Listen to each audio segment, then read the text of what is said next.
बच्चे की माँ मर जाती है तो उसके पापा दूसरी शादी कर लेते हैं। एक दिन बाप अपने बेटे को अपने पास बुलाता है और पूछते हैं, तुझे तेरी नई माँ और पुरानी माँ में क्या फर्क लगता है? लड़का बहुत ही धीमी आवाज में कहता है, मेरी पुरानी माँ झूठी थी और नई माँ सच बोलती है। लड़के का जवाब सुनकर उसका बाप हक्का बक्का रह गया। उन्होंने पूछा, जिस माँ ने तुझे जन्म दिया और पाल पोस कर इतना बड़ा किया, वह तुझे झूठी और ये कल की आई हुई औरत तुझे सच्ची कैसे लगती है? लड़का बोला, मेरी पुरानी माँ हमेशा कहती थी कि अगर तू मस्ती करेगा तो मैं तुझे खाना नहीं दूंगी। मैं फिर भी खूब मस्ती करता था। इसके बावजूद भी वह मुझे पूरे गांव से ढूंढ कर लाती थी और मुझे अपने हाथों से खाना खिलाती थी। और मेरी नई माँ भी यही कहती है कि अगर तू मस्ती करेगा तो मैं तुझे खाना नहीं दूंगी। और आज मैं सच में पूरे दिन से भूखा हूँ। यह सुनकर पिता की आंखों में आंसू आ गए। इसके बाद उन्होंने एक बाप ने अपनी 3 जवान बेटियों की शादी एक वडेरों के खानदान में कर दी। शादी के बाद लड़कियों को मालूम हुआ कि उनके शौहर बहुत जालिम हैं। वो बात बात पर उन पर गुस्सा करते, हाथ उठाते और वो बेचारी अपने बाप की इज्जत की वजह से खामोश रहती थी। कोई रोती तो दूसरी उसे चुप करवा देती। एक दिन छोटी बहन के शौहर को किसी बात पर कुछ ज्यादा ही गुस्सा आ गया और उसने बीवी को बुरी तरह से मारना पीटना शुरू कर दिया। जब शौहर ने उसके चेहरे पर मारा तो वो रोते हुए बोली, मैं बच्चों की वजह से रो रही हूँ, छोटे छोटे बच्चे हैं हमारे, आप इनके सामने तो ना मारा करें। और फिर अचानक से कहने लगी, मैं जा रही हूँ, आपकी शिकायत करूंगी। शौहर बोला, मैं तुझे बाहर जाने की इजाजत दूंगा। तब ना, तो बीवी रोते रोते बोली, हम अपने अल्लाह से राब्ता करेंगे। जब लड़का बारात लेकर लड़की वालों के घर पहुंचा तो सबने पूछा, कितना हक महर दिया है लड़के वालों ने? लड़की का चाचा कहने लगा, ये तो खुद फकीर है, हमें क्या देंगे? कुछ देर तो लड़की चुप रही। फिर जब उसने अपने ससुराल वालों की आंखों में बेबसी के आंसू देखे तो कहने लगी, आज मैं दुनिया की सबसे अमीर औरत बन गई हूँ। मुझे एक प्यार करने वाला शौहर मिला जो मुझे अपने सर का ताज बना कर रखे। मुझे प्यार करने वाले माँ बाप मिले और औरत को और क्या चाहिए? एक औरत की यही ख्वाहिश होती है कि उसका शौहर अच्छा हो, ससुराल अच्छा हो, ताकि जिंदगी सुकून से गुजरे। अगर जिंदगी में सुकून न हो तो फिर ऐसी दौलत का क्या फायदा? लड़की वालों की नजर शर्म से झुक गई। बच्चे की माँ मर जाती है तो उसके पापा दूसरी शादी कर लेते हैं। एक दिन बाप अपने बेटे को अपने पास बुलाता है और पूछते हैं, तुझे तेरी नई माँ और पुरानी माँ में क्या फर्क लगता है? लड़का बहुत ही धीमी आवाज में कहता है, मेरी पुरानी माँ झूठी थी और नई माँ सच बोलती है। लड़के का जवाब सुनकर उसका बाप हक्का बक्का रह गया। उन्होंने पूछा, जिस माँ ने तुझे जन्म दिया और पाल पोस कर इतना बड़ा किया, वह तुझे झूठी और ये कल की आई हुई औरत तुझे सच्ची कैसे लगती है? लड़का बोला, मेरी पुरानी माँ हमेशा कहती थी कि अगर तू मस्ती करेगा तो मैं तुझे खाना नहीं दूंगी। मैं फिर भी खूब मस्ती करता था। इसके बावजूद भी वह मुझे पूरे गांव से ढूंढ कर लाती थी और मुझे अपने हाथों से खाना खिलाती थी। और मेरी नई माँ भी यही कहती है कि अगर तू मस्ती करेगा तो मैं तुझे खाना नहीं दूंगी। और आज मैं सच में पूरे दिन से भूखा हूँ। यह सुनकर पिता की आंखों में आंसू आ गए। इसके बाद उन्होंने एक लड़की की शादी एक बदसूरत शख्स से हो रही थी। लड़का देखने में अच्छा नहीं था, रंग से काला, होंठ बड़े बड़े, सिर पर एक भी बाल नहीं था। लड़की इस रिश्ते के लिए राजी नहीं थी, लेकिन अपने माँ बाप के लिए ये रिश्ता कबूल कर लिया। जब निकाह का वक्त हुआ और लड़की को निकाह के लिए स्टेज पर चढ़ाया जा रहा था, तभी लड़के ने लड़की की तरफ हाथ बढ़ाया तो लड़की ने उस बेचारे के मुंह पर थूक दिया और कहने लगी, ज्यादा फरी होने की जरूरत नहीं है, मैंने ये रिश्ता अपने माँ बाप की खुशी के लिए किया है, मुझे तुम कोई इंटरेस्ट नहीं। लड़के का दिल टूट गया और बिना कुछ कहे सब कुछ वहाँ छोड़कर चला गया। कुछ अरसे बाद उस लड़की की शादी एक इंतहाई खूबसूरत लड़के से तय हो गई। वो अपनी किस्मत पर रश्क कर रही थी कि इतना हसीन दूल्हा मिला है। चौथी तलाक लेने के बाद एक औरत ने 5वीं शादी कर ली। अब इस बार लंबे अरसे तक 5वीं तलाक ना हुई तो अड़ोस पड़ोस वालों और उसकी सहेलियों को बड़ी हैरानगी हुई। उन्होंने वजह जानने की कोशिश में उस औरत से सवाल किया कि बहन क्या वजह बनी जो इस बार 5वीं तलाक ना ली? तो औरत बोली, मेरा पहला शौहर हर बात पर टोकता था, मेरा गुजारा नहीं हुआ तो मैंने तलाक लेकर दूसरी शादी कर ली। दूसरा शौहर टोकने के साथ साथ गालम गलोच भी करता था, उसके साथ भी गुजारा ना हुआ तो मैंने दूसरी तलाक लेकर तीसरी शादी कर ली। तीसरी शादी के बाद शौहर ऐसा मिला कि जो टोकता भी था, गालम गलोच भी करता था और मारता भी था। लिहाजा मैं तंग आ गई और तीसरी तलाक भी हो गई। लेकिन बहन मुझे चौथी शादी भी राज ना आई, क्योंकि चौथा शौहर टोकता भी था, गालम गलोच भी करता था, मारता भी था और घर से भी निकाल दिया करता था। मैंने उससे भी अपनी जान छुड़वाई और चौथी तलाक ले ली। अब घर वालों ने मेरी 5वीं शादी की है। ये शौहर एक शख्स की 6 बेटियां थीं। जब 7वीं बार उसके घर में खुशखबरी आने वाली थी तो उसने गुस्से में बीवी से कहा, अगर इस बार भी बेटी पैदा हुई तो मैं तुझे घर से निकाल दूंगा। बीवी का दिल टूट गया, आंसू उसकी आंखों से ढलके और वह मुसल्ले पर बैठ गई। उसने रब से फरियाद की, या अल्लाह, तूने मुझे 6 बेटियां अता की और मैंने उन्हें मोहब्बत से पाला, या तो मुझे बेटा दे दे या मेरे शौहर के दिल को सीधा कर दे। इतना कहना था कि उसका शौहर नींद में चला गया। ख्वाब में उसने देखा कि जहन्नुम के 7 दरवाजे हैं। पहले दरवाजे पर उसकी पहली बेटी खड़ी थी। उसने कहा, मेरे बाप को जहन्नुम में मत डालना। इसी तरह हर दरवाजे पर एक एक बेटी खड़ी थी और सबने यही कहा। जब 7वें दरवाजे पर पहुंचा तो वहां कोई न था। एक लड़की जब कुंवारी होती है तो बहुत ही लाडली सी नाजुक होती है। जरा से लहजे में कोई सख्त बात करे तो रो देती है। पसंद का खाना ना बने तो भूखा रहकर अपने घर वालों को ब्लैकमेल करके अपनी पसंद की चीज मंगवा कर खाती है। ईद हो या शादी का मौका हो, अपनी पसंद के जूते और कपड़े लेती है। घर की रौनक होती है। कुछ लड़कियां संजीदा सी होती हैं, वालिदैन के दिल का सुकून, हर मामले में सोच समझकर फैसला करने वाली, काबिल सद एहतरामन एक सुलझी हुई लड़की जिसकी सब इज्जत करते हैं। मगर असल खेल तो शादी के बाद शुरू होता है। एक बाप ने अपनी 3 जवान बेटियों की शादी एक वडेरों के खानदान में कर दी। शादी के बाद लड़कियों को मालूम हुआ कि उनके शौहर बहुत जालिम हैं। वो बात बात पर उन पर गुस्सा करते, हाथ उठाते और वो बेचारी अपने बाप की इज्जत की वजह से खामोश रहती थी। कोई रोती तो दूसरी उसे चुप करवा देती। एक दिन छोटी बहन के शौहर को किसी बात पर कुछ ज्यादा ही गुस्सा आ गया और उसने बीवी को बुरी तरह से मारना पीटना शुरू कर दिया। जब शौहर ने उसके चेहरे पर मारा तो वो रोते हुए बोली, मैं बच्चों की वजह से रो रही हूँ, छोटे छोटे बच्चे हैं हमारे, आप इनके सामने तो ना मारा करें। और फिर अचानक से कहने लगी, मैं जा रही हूँ, आपकी शिकायत करूंगी। शौहर बोला, मैं तुझे बाहर जाने की इजाजत दूंगा। तब ना। तो बीवी रोते रोते बोली, हम अपने अल्लाह से राब्ता करेंगे। 4 चीजें ऐसी हैं जिनसे निकाह टूट जाता है। निकाह आप सल्लल्लाहु ताला अलैहि वसल्लम की अहम सुन्नत है। अल्लाह के नबी ने इरशाद फरमाया, जिसने मेरी इस सुन्नत पर अमल नहीं किया उसका मुझसे कोई ताल्लुक नहीं। इसलिए हर इंसान को चाहिए कि वो निकाह करे। तलाक के अलावा चंद चीजें ऐसी हैं जिनसे निकाह टूट जाता है। नंबर 1, अगर मियाँ बीवी में एक की भी मौत हो जाए तो उनका निकाह टूट जाता है। नंबर 2, अगर मियाँ बीवी में कोई एक इस्लाम छोड़ दे या इस्लाम से खारिज हो जाए तो इस सूरत में शरीयत कहती है कि बगैर तलाक दिए निकाह टूट जाता है। नंबर 3, जब औरत अपने शौहर से खुला लेती है और अगर शौहर उसको तलाक नहीं देता तो वो औरत काजी के जरिए तलाक ले सकती है। नंबर 4, अगर शौहर और बीबी का निकाह हुआ और दोनों एक दूसरे के साथ रह रहे हों और बाद में उनको पता चले कि ये मेरा रिजाई भाई या बहन है तो इस सूरत में भी निकाह टूट जाता है। सुने वाकया एक बेटी का शादी के बाद उसका ससुराल में पहला दिन था। चेहरे पर मुस्कुराहट थी लेकिन दिल में डर था, कहीं मुझसे कोई गलती ना हो जाए। सास ने कहा, बेटी अब से घर का खाना तुम ही बनाओगी।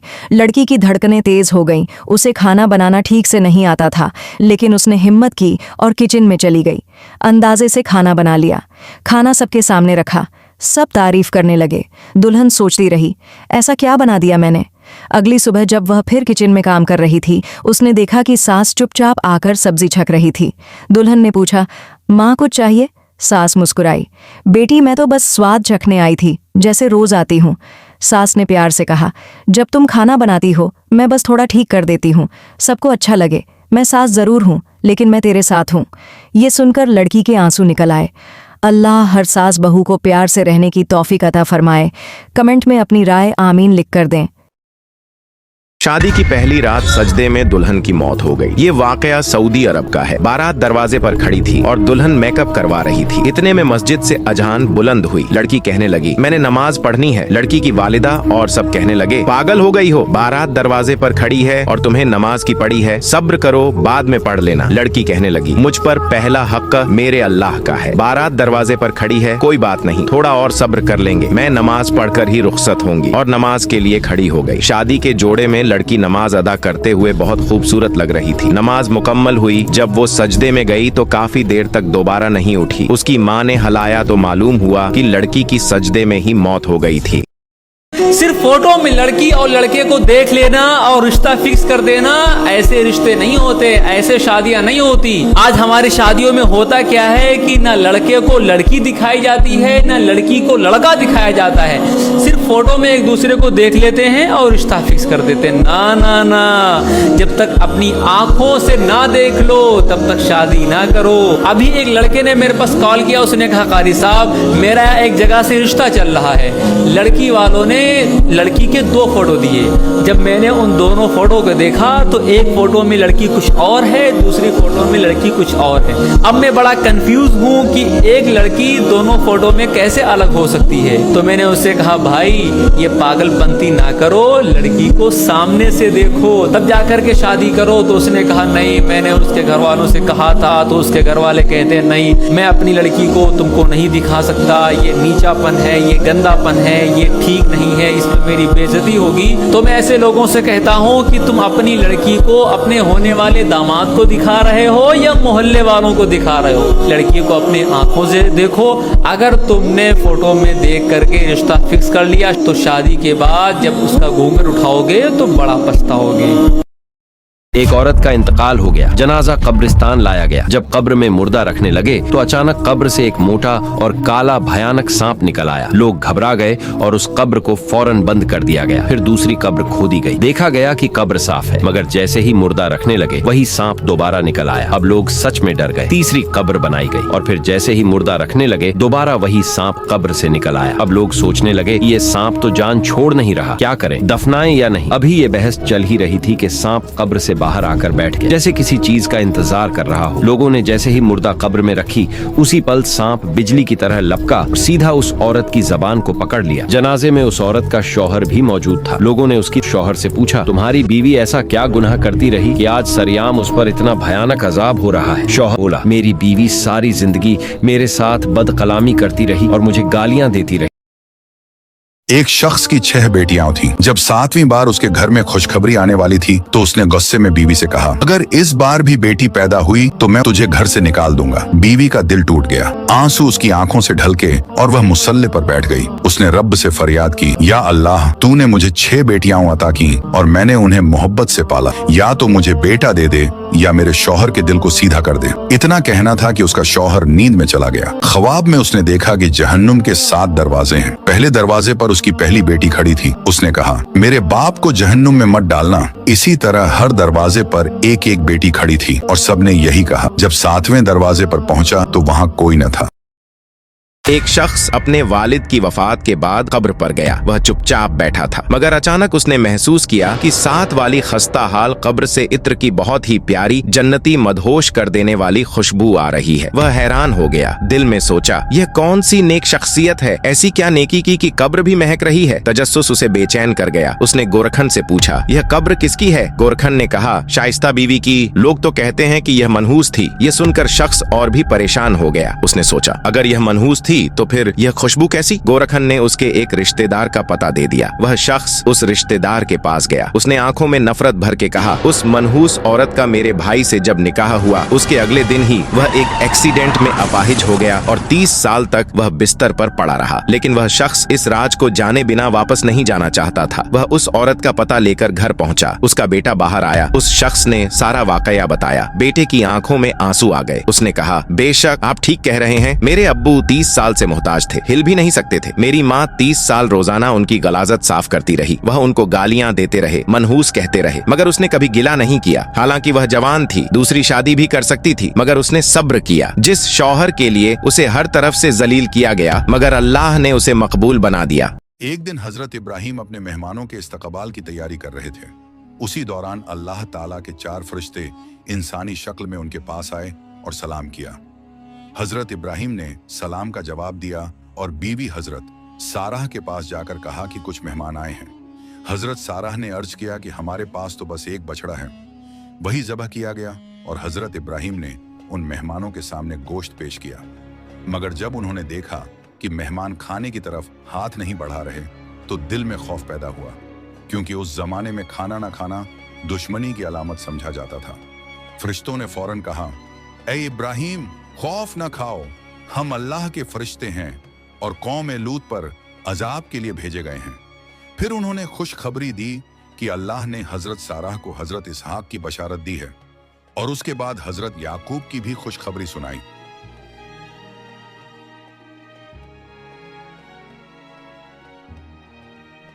जो औरतें दिन भर के काम काज से थक जाती हैं उनके लिए एक बहुत ही प्यारी हदीस।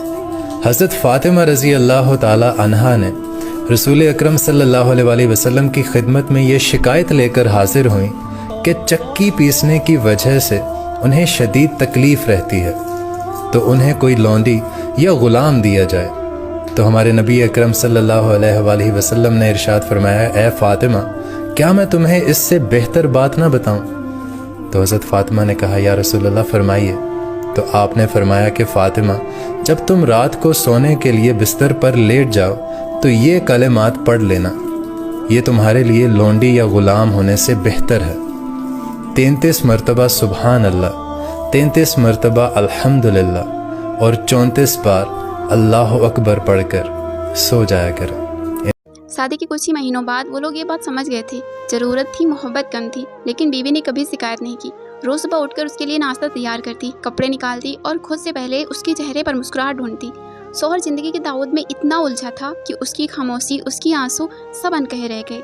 एक वक्त था जब दोनों हर बात शेयर करते थे, फिर एक वक्त आया जब एक कमरे में रहते हुए भी एक दूसरे से अनजान बन गए। बीवी ने अंदर ही अंदर सब बर्दाश्त कर लिया, पर उस रात सब कुछ खत्म हो गया। वो तलाक के पेपर्स लेकर उसके सामने आई, ना चीखी ना रोई, बस एक कागज रखा और उसकी आंखों में आंखें डालकर कहा, मैं थक गई हूँ, सिर्फ बचाने की कोशिश करते करते, अब बस अपने आप को बचाना चाहती हूँ। शौहर ने पेपर्स उठाए, थोड़ा हैरान, थोड़ा टूटा हुआ, और बस इतना कह सका, अगर तुम थोड़ा रुक जाती मैं बदल जाता।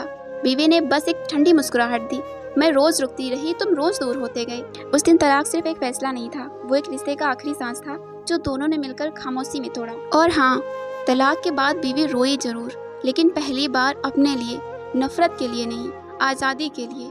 कभी कभी मोहब्बत का खत्म दर्द से नहीं होता, सुकून से होता है। शादी की पहली रात और बदसूरत बीवी। शादी की पहली रात शौहर कमरे के अंदर दाखिल हुआ। अंदर जाकर देखा तो उसकी बीवी बेड पर बैठी हुई थी। उसने अपनी बीवी से कहा, तुम मुझे पसंद नहीं हो, मैंने तुमसे शादी मेरे माँ बाप के कहने पर की है और घर का काम करवाने के लिए की है, नहीं तो मैं तुम जैसी बदसूरत औरत के साथ शादी नहीं करता। बीवी ने यह सुनकर कुछ नहीं कहा और खड़ी होकर अपने शौहर को पानी दिया। शौहर ने कहा, मुझे नहीं पीना है, मैं जितना कहूं तुम्हें उतना ही करना है, ज्यादा एडवांस बनने की जरूरत नहीं। ये कहकर वो सो गया। आज शादी को तकरीबन 1.5 साल का वक्त गुजर चुका है। शादी के 1.5 साल में एक दिन भी ऐसा नहीं गुजरा जब शौहर ने अपनी बीवी को मारा ना। एक दिन बुरी तरह पीटे जाने के बाद बीवी ने अपने पापा को बताने का फैसला किया। उसने अपने पापा को कॉल लगाया और सारी बातें बताई। तो उसके पापा ने कहा, बेटा ये तो कुछ भी नहीं, तुम्हें अगर अपने शौहर के साथ जिंदगी गुजारनी है तो बहुत कुछ सहना पड़ेगा।